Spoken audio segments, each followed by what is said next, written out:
দেখতেই পাচ্ছেন এটি হচ্ছে মহিলা বিষয়ক অধিদপ্তরের 731টি পদের যে নিয়োগ বিজ্ঞপ্তি প্রকাশিত হয়েছে তার অনলাইনে আবেদন ফর্ম হচ্ছে এটি। সো এই ফর্মটা পূরণ করতে ভুল করা যাবে না। আপনি যদি এই ফর্মটি পূরণ করতে ভুল করেন সেক্ষেত্রে কিন্তু আপনি পরীক্ষার জন্য কোনো SMS পাবেন না। আসসালামু আলাইকুম বন্ধুরা, আপনারা সবাই জানেন 731টি পদে মহিলা বিষয়ক অধিদপ্তরের একটি বিশাল নিয়োগ বিজ্ঞপ্তি প্রকাশিত হয়েছে, যার আবেদন আজকে থেকে শুরু হয়েছে, যা কিনা চলবে এ মাসের 28 তারিখ পর্যন্ত। সো এই আবেদন ফর্মটি আপনারা কিভাবে পূরণ করবেন, বিশেষ করে এখানে কোথায় কি লিখতে হবে, আপনার কোন কোন বিষয়গুলো সবচেয়ে বেশি খেয়াল রাখতে হবে।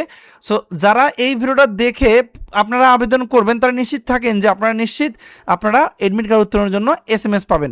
সো চেষ্টা করবেন সম্পূর্ণ ভিডিওটা দেখে তারপর অনলাইনে আবেদন করার। চাইলে কিন্তু আপনারা ফোন থেকে করতে পারেন।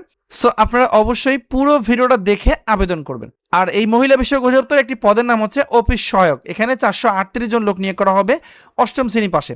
সো যারা এই পদের জন্য, এই অফিস সহায়ক পদের জন্য আপডেট চূড়ান্ত সাজেশন নিতে চান, দেখতেই পাচ্ছেন আমার কাছে অফিস সহায়ক পদের জন্য আপডেট চূড়ান্ত সাজেশন আছে। এটি 2026 সালের আপডেট। এটার মূল্য 100 টাকা। স্ক্রিনে দেখেন একটা হোয়াটসঅ্যাপ নাম্বার দেওয়া আছে, এই যে হোয়াটসঅ্যাপ নাম্বার দেওয়া আছে, এই নাম্বারে যোগাযোগ করে 100 টাকা পেমেন্ট করে আজই সাজেশনটি সংগ্রহ করে ভালো করে শুরু থেকে কিন্তু আপনাকে প্রিপারেশন নিতে হবে। সো যারা নিতে চান তারা দ্রুত এই নাম্বারে হোয়াটসঅ্যাপে যোগাযোগ করবেন। আমরা মূল টপিকে আসি। সো এই যে সার্কুলারটি প্রকাশিত হয়েছে এখানে কিন্তু আবেদনের একটা লিঙ্ক দেওয়া আছে।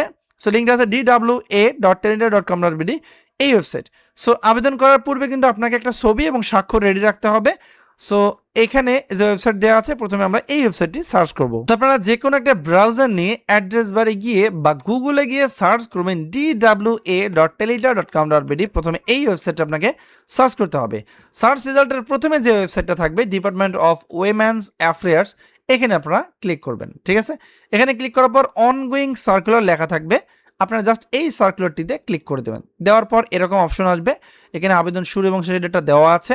আমরা জাস্ট যেহেতু আবেদন করব এখানে অনলাইন অ্যাপ্লিকেশন একটা বাটন দেওয়া আছে, এখান থেকে আমরা অ্যাপ্লিকেশন ফর্মে ক্লিক করব।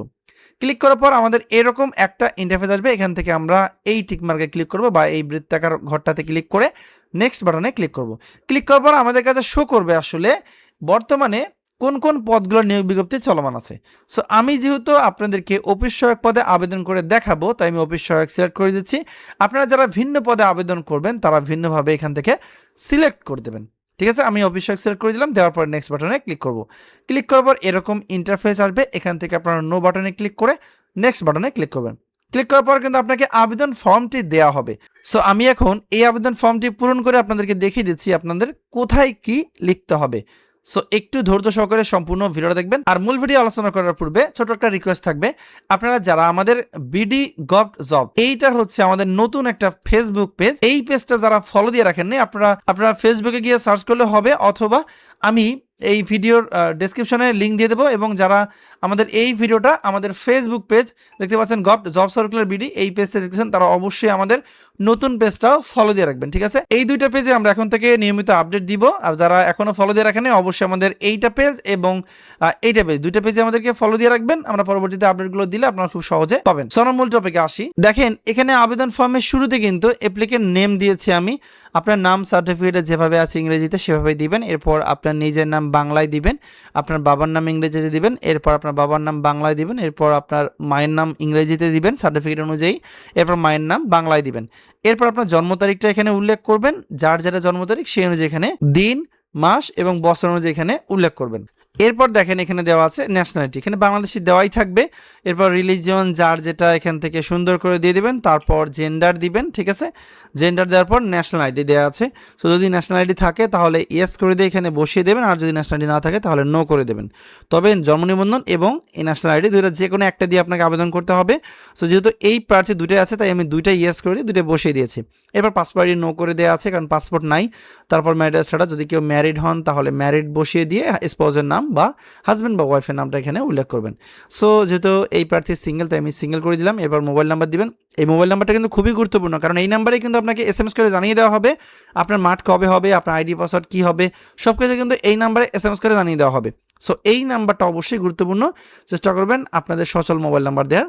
সো উপরে যে নাম্বারটা দিবেন নিচে ঠিক কনফার্ম মোবাইল নাম্বারের জায়গায় সেই মোবাইল নাম্বারটা দিবেন। এরপর ইমেল আইডি দিতে পারেন, নাও দিতে পারেন, তবে দেওয়াটা ভালো।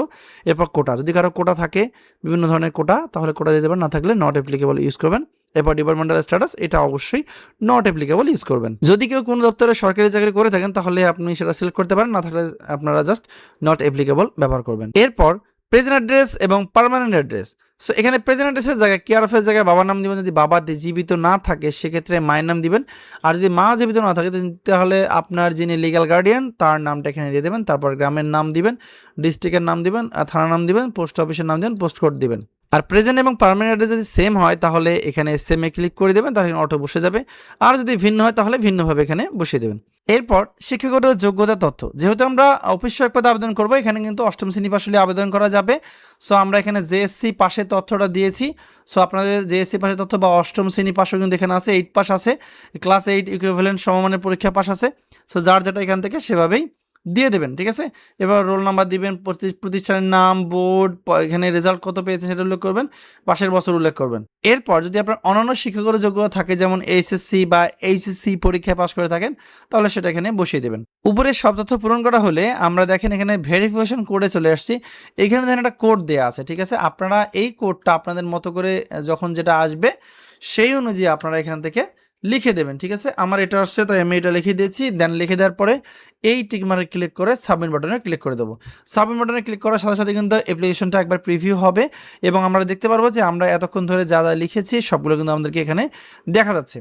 সো যদি সকল তথ্য ঠিক থাকে তাহলে নিচ থেকে দেখবেন একটা অপশন দেওয়া আছে ছবি ও স্বাক্ষরের। আপনারা জাস্ট এখানে ব্রাউজে ক্লিক করে ছবিটা সিলেক্ট করে দেবেন। ছবি সাইজ হচ্ছে 300x300 পিক্সেল এবং স্বাক্ষর হচ্ছে 300x80 পিক্সেল। সো এই সাইজের ছবি ও স্বাক্ষর আপনার হাতে থাকা মোবাইল ফোন দিয়ে কীভাবে তৈরি করবেন সেটা নিয়ে কিন্তু আমার চ্যানেলে ভিডিও আছে। এই ভিডিও ডেসক্রিপশন চেক করে দেখবেন, লিঙ্কটা দেওয়া থাকবে, ঠিক আছে। সেখান থেকে দেখে আপনারা এই সাইজের ছবিটা তৈরি করে নেবেন। এরপর এই টিকমার্কে ক্লিক করে সাবমিট বাটনে আমরা ক্লিক করে দেবো। সাবমিট বাটনে ক্লিক করার সাথে সাথে কিন্তু আমাদের আবেদনটি সাবমিট হয়ে যাবে। দেখেন, দেখতে পাচ্ছেন এখানে আনপেইড লেখা আছে এবং এই দেখেন একটা ইউজার আইডির কথা বলা আছে। এই ইউজার আইডিটা মনে রাখবেন, কারণ এই ইউজার আইডি ব্যবহার করে আমাদেরকে টাকা জমা দিতে হবে। সবার নিচে দেখবেন একটা অপশন আছে ডাউনলোড, এই ডাউনলোড অপশনে ক্লিক করে আপনারা ডাউনলোড করে রাখবেন। এরপর আসি টাকা জমার বিষয়। সো টাকা জমার বিষয়ের আগে বলবো যে টেলিটক সিম ছাড়া কিন্তু অন্য কোনো মাধ্যমে টাকাটা জমা করে যাবে না। সো টেলিটকে পর্যাপ্ত পরিমাণ টাকা রিচার্জ করার পর মেসেজ অপশনে গিয়ে লিখতে হবে DWA স্পেস ইউজার আইডি। একটু আগে আমরা যে ইউজার আইডি দেখিয়েছি সেই ইউজার আইডি দিয়ে মেসেজটি 163 সেন্ড করতে হবে। সেন্ড করলে একটা ফ্রিতে SMS আসবে যেখানে নাম থাকবে এবং 8 সংখ্যার একটা পিন নাম্বার থাকবে। দ্বিতীয়বার মেসেজ সঙ্গে আপনার লিখতে হবে DWA স্পেস স্পেস পিন নাম্বারটা দিয়ে মেসেজটি 163 সেন্ড করতে হবে।